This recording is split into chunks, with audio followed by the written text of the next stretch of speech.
काय कामापुरता मामा करतो तू. तर गणेशजीचा आणि माझा आज सकाळी वाद याच्यामुळेच झालेला आहे की स्वराजला टाकायचं आहे शाळेत आणि गणेशजी म्हणतात माझ्या मुलाला अजिबात शाळेत टाकायचं नाही. मग मी गणेशजीला म्हटलं तुम्ही तर अळांचोट राहिले आणि जास्त शिक्षण तुम्ही घेतलं नाही, परंतु माझ्या मुलाला शाळेत जायचं आहे, त्याला शाळेत जाऊ द्या. तर मला सांगा कोणाचं चुकलं. तर हॅलो फ्रेंड, स्वागत आहे तुमचं या चॅनलवर ज्याचं नाव आहे माय लाईफलाईन स्वरा अँड स्वराज. कसे आहे तुम्ही? आय होप तुम्ही मस्त आणि मजेत असणार आहे. मी पण मजेत आहे. तर इथं आमची बच्चा पार्टी तुम्ही बघू शकता. बर्थडे कोणाचा आहे? तर बर्थडे आहे माझ्या भाच्याचा. तुम्हाला माहिती आहे मला 2 भाऊ आहेत, एक छोटी वहिनी आहे म्हणजे छोटा भाऊ आहे. तर ही छोट्या दादाचा छोटा मुलगा हा आणि याचा बर्थडे होता आज. तर घरातल्या घरातच केलेला आहे. घरातल्या घरात म्हणजे असा केलेला आहे की तुम्हाला माहिती आहे त्यांच्या घराचं काम सुरू आहे, भरपूर घरात गोंधळ आहे, इटा माती रेती. आणि मग माझ्या छोट्या वहिनीचं म्हणणं होतं की बाबा जास्त गोंधळ करू नका, एक छोटासा केक आणा, त्याला गिफ्ट्स आणा आणि त्याच्यानंतर घरातल्या घरात आपल्या घरातले जेवढे मुलं आहे तेवढेच मुलं मिळून आपण केक कापूया, जास्त गोंधळ करू नका कारण गळाटा घरात पडलेला आहे त्याच्यामुळे सुचणार नाही आहे. मग काय फॅमिली टुगेदर. तर घरातल्या घरातच केक बोलावलेला आहे. टियाला बोलावलं होतं आणि विराज तर आला नव्हता, टिया वगैरे आलेली होती. तर इथं आईने केक वगैरे आणलं होतं आणि माझं गिफ्ट बाकी आहे, त्याला सायकल पाहिजे जे की मी 2-3 दिवसात त्याला देणार आहे. तर इथं सगळ्यात अगोदर अक्षवंत करण्यात आलं, त्याच्या मम्मीनं अक्षवंत केलं, त्याच्यानंतर माझ्या मदरने केलं, तुम्ही बघू शकता. मग आमचे चिल्ले पाल्ले वगैरे याचे पप्पा कामाला गेलेले आहे बाहेर गावी माझ्या मोठ्या भावासोबत, त्याच्यामुळे आम्हीच त्याचा बर्थडे घरातल्या घरात मस्तपैकी साजरा केलेला आहे. नंतर मग मी पण अक्षवंत केलेला आहे, तुम्ही बघू शकता. आणि घरातल्या घरातच बर्थडे केला होता.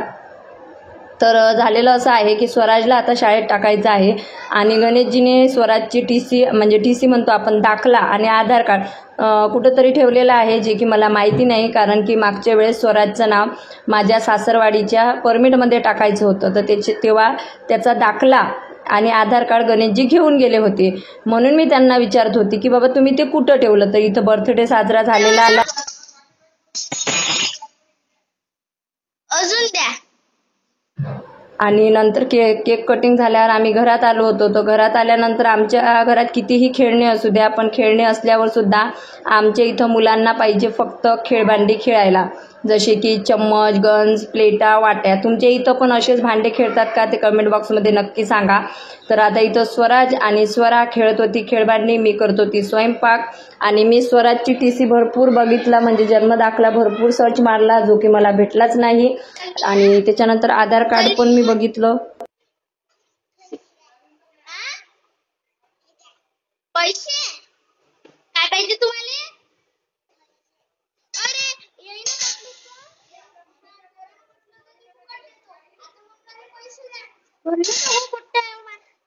पैसे.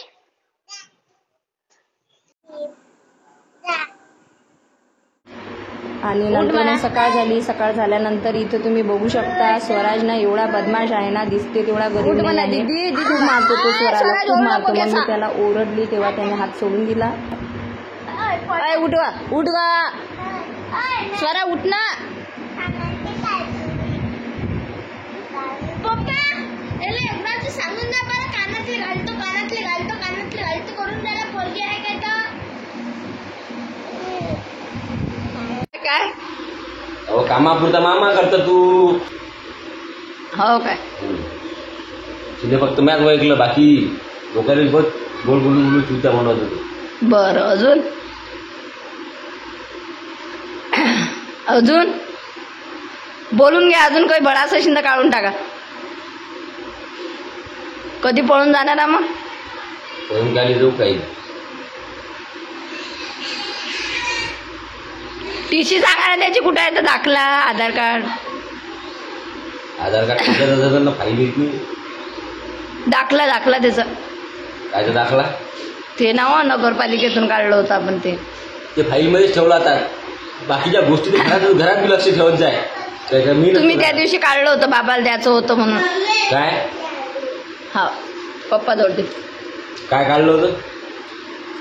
बाबाला द्यायचं होतं ना आधार कार्डच काढलं होतं. तो आज गेलं तर ते झेरॉक्स. हो, तर त्याची ऍडमिशन करून येतो. गणेशजी स्वराजची आज ॲडमिशन करायची आहे म्हणून विचारून आली. हां तू शाळेत जात ना? पप्पा मला शाळेत जायचं आहे. काऊन नाही शाळेत टाकायचं? अळानी ठेवता का त्याला तुमच्यासारखं? शिकून तर लय तीर मारले का?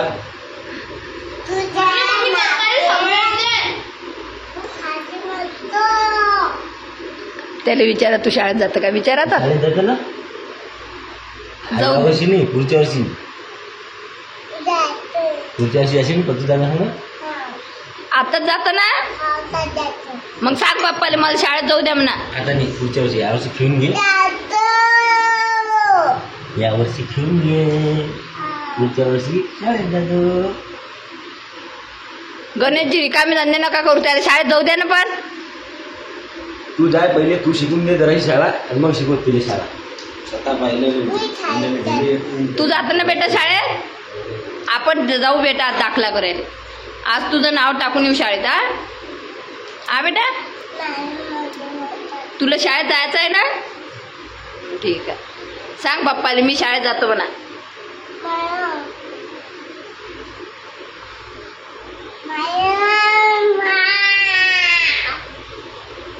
तर असं आहे की माझा नवऱ्याचा वाद नेहमी होत राहतो. आता मातीचं घर, चुलीच्या माती आणि भांडायला लागलं की भांडण होतेच. तर गणेशजीचं असं मत आहे की स्वराजला यावर्षी शाळेत टाकायचं नाही आहे आणि माझं असं म्हणणं आहे की त्याला शाळेत टाकायचं. अंगणवाडी आहे आमच्या इथं, परंतु तो ना म्हणजे अंगणवाडीत जातो आणि लगेच पळत घरी येतो, कारण घर जवळ आहे त्याच्यामुळे. मग त्या अंगणवाडीवाल्या मॅडम म्हणतात की तुम्ही इथं बसा. तर माझं बसणं होणार काय? नाही होत. तर त्याच्यामुळे मग मी म्हटलं गणेशजीला की यावर्षी त्याला आपण शाळेत टाकूया. बरोबर ना? आता तुम्ही सांगा माझं काय चुकलं याच्यात? शाळेत टाकायचा निर्णय योग्य नाही आहे का? तरी पण त्यांना असं वाटते की बाबा माझा मुलगा यावर्षी शाळेत जायला नको. कसं शाळेत गेल्यानंतर त्याची तब्येत सुधारेल, तो जसं जेवण वगैरे करेल. त्याच्यानंतर नाही काही तर तो तिथं जाऊनही बसला तर बस आहे. प्ले ग्रुपलाच टाकणार आहे, म्हणजे नुसतं खेळता वर्ग. नुसतं प्ले ग्रुपमध्ये काय जेवा खा खेळा अशीच ॲक्टिव्हिटी असते आणि पेन्सिल वगैरे पकडणं शिकवतात. आणि कसं आपण घरी किती काही म्हटलो ना तरी मुलं घेत नाही. आणि माझं असं प्लॅनिंग आहे की आणि अजून एक की मला एक कॉमेंट आहे की बाबा स्वरा कोणत्या हॉस्टेलला जाणार आहे, तिथलं ठिकाण सांगा, नाव सांगा. तर मला त्यांना सांगायचं आहे की स्वरा हॉस्टेलला नाही, स्वरा नवोदय स्कूलमध्ये जाणार आहे. बरोबर ना? तर त्याच्यामुळे मी ठिकाण सांगू नाही शकत. ती आमच्याच डिस्ट्रिक्टमध्ये लागलेला आहे तिचा नंबर, तर मी ठिकाण सांगू नाही शकत. परंतु ती नवोदयला जाणार आहे शाळेला. हॉस्टेल म्हणजे ते पण हॉस्टेल टाईप असते, पण नवोदयच्या असते हॉस्टेलला. तर माझं असं प्लॅनिंग होतं की स्वरा पण तिकडे जाणार, स्वराज मस्त शाळेत जाणार, आपण दोघं मस्त आता नाश्ता सेंटर चालू करू. कारण आता आम्ही सिजनेबल करणार आहोत. आता आमचा हा समर गेल्यानंतर समजा हिवाळा आणि पावसाळा, म्हणजे पावसाळा आणि हिवाळा या 2 ऋतूमध्ये आम्ही वेगळे आयटम ठेवणार आहे. मस्त गरम गरम भजी झाली, मसाला पापड झाला, मसाला दूध झालं आणि गुळाचा चहा, असं काही आम्ही ठेवणार आहोत. मग ते ठेवल्यानंतर 2 जण शॉपला लागतातच, कारण एक जण काढायला म्हणजे ते तळण वगैरे काढायला, डिश द्यायला एक जण गल्ल्यावर लागतो. त्याच्यामुळे मी त्यांना म्हटलं की आपण असं करूया, स्वराज 2 वाजेपर्यंत म्हणजे 1:30 वाजेपर्यंत त्याची शाळा राहत जाणार, मग 1:30 नंतर आपण त्याला आपल्यासोबत शॉपवर ठेवत जाऊ आणि स्वरा तिकडं जाणार, अशी माझी प्लॅनिंग आहे. तर बापरे, गणेशजीचा किती तो अक्राळ विक्राळ, बापरे किती तांडव केला. माझ्या मुलाला शाळेत नाही टाकायचं, असं नाही करायचं, तसं नाही करायचं. आता तुम्हीच सांगा माझं काय चुकलं.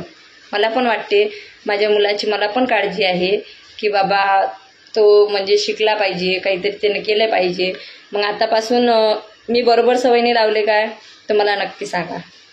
माझं काय चुकलं ते पण सांगा, गणेशजीचं काय चुकलं ते पण सांगा. बरोबर ना? आणि बस एवढंच. आणि आता स्वरा लवकरात लवकर जाणार आहे. आता 1 मेला तिचा रिझल्ट आहे आणि रिझल्ट आपण बघूया रिझल्टमध्ये काय लागतं काय नाही. आणि रिझल्ट लागल्यानंतर मग तिची TC काढणे आहे मला. TC काढल्यानंतर तिचं आधार कार्ड अपडेट, मग त्या शाळेत जाऊन तिचे डॉक्युमेंट्स वगैरे देऊन यावं लागतील. मग ते लोक लिस्ट देतात आणि त्यांचे त्या लिस्टमध्ये डॉक्युमेंट राहतात, कोणते कोणते डॉक्युमेंट द्यावं लागतात. तर अशी ती प्रोसिजर असते जे की मी आता पूर्ण करणार आहे आणि तुमच्यासोबत पण शेअर करणारच आहे. ठीक आहे? तर मला कमेंट बॉक्समध्ये तुम्ही सर्वजण नक्कीच सांगा की स्वराजला शाळेत टाकायला हवं की नाही. आणि तुम्हाला बघायला आवडेल काय स्वराज मस्त शाळेत जाणार. तो खरंच शाळेमध्ये आता तर तो म्हणतोय की मला इंटरेस्ट आहे, म्हणजे मला जायचं मम्मा शाळेत, मला जायचं. बॅग घेतो, टिफिन घेतो, बॉटल घेतो, बरोबर ना.